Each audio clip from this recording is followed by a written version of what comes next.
గుడివాడ మాజీ MLA Kodali Nani YCP తరపున ప్రత్యర్థులపై తీవ్రమైన విమర్శలు చేసిన వ్యక్తిగా పేరు పొందారు. ముఖ్యంగా చంద్రబాబు, పవన్ కళ్యాణ్ పై ఆయన వేసిన ఆరోపణలు, ఉపయోగించిన భాష అసహనానికి గురి చేసేలా ఉండేది. లోకేష్ పైన అనుచిత వ్యాఖ్యలు చేసేవారు. ఎన్డీఏ ప్రభుత్వం వచ్చే ఏడాదైనా ఇప్పటికీ కొడాలి నాని మీద సరైన చర్యలు తీసుకోకపోవడంపై విమర్శలు వచ్చాయి. ఇప్పటి వరకు ఆయనపై పలు కేసులు నమోదయ్యాయి. తాజాగా ఇంకొక కొత్త కేసు నమోదైంది. పాత పోస్టుపై తాజా కేసు. 2024లో చంద్రబాబుపై సోషల్ మీడియాలో అశ్లీల వ్యాఖ్యలు చేసేందుకు అప్పట్లో పోలీస్ కంప్లైంట్ వేసినప్పటికీ అప్పటి వైసీపీ ప్రభావంతో కేసు నమోదు కాలేదు. కానీ ఇప్పుడు ఎన్డీఏ ప్రభుత్వానికి అధికారం వచ్చిన తర్వాత ఇదే కేసును పోలీసులు ఫైనల్ గా రిజిస్టర్ చేశారు. ఈ మేరకు వైజాగ్ 3 టౌన్ పోలీసులు గుడివాడలోని నాని ఇంటికి వెళ్లి సిఆర్పిసి సెక్షన్ 41 ప్రకారం నోటీసు ఇచ్చారు. విచారణ కోసం హాజరయ్యేలా ఆదేశించారు. అసలు ఇప్పుడు ఏమవుతుంది? కేసులు నమోదు అవుతుండటమే మంచిదని అనిపించినా ప్రజల్లో అసలు సందేహం మాత్రం ఇదే. నిజంగా ఈ కేసుల్లో చర్యలు ఎప్పుడు తీసుకుంటారు? ఇటీవలి Kodali Nani open heart surgery చేయించుకున్న సంగతి తెలిసింది. ఆ తర్వాత ఆయన్ని ప్రజల్లో చెస్ట్ సపోర్ట్ పరికరంతో కనిపిస్తున్న ఫోటోలు వైరల్ అయ్యాయి.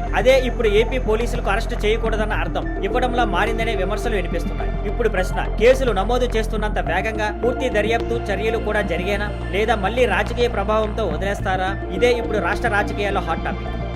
Thank you for watching. Please like, share and subscribe.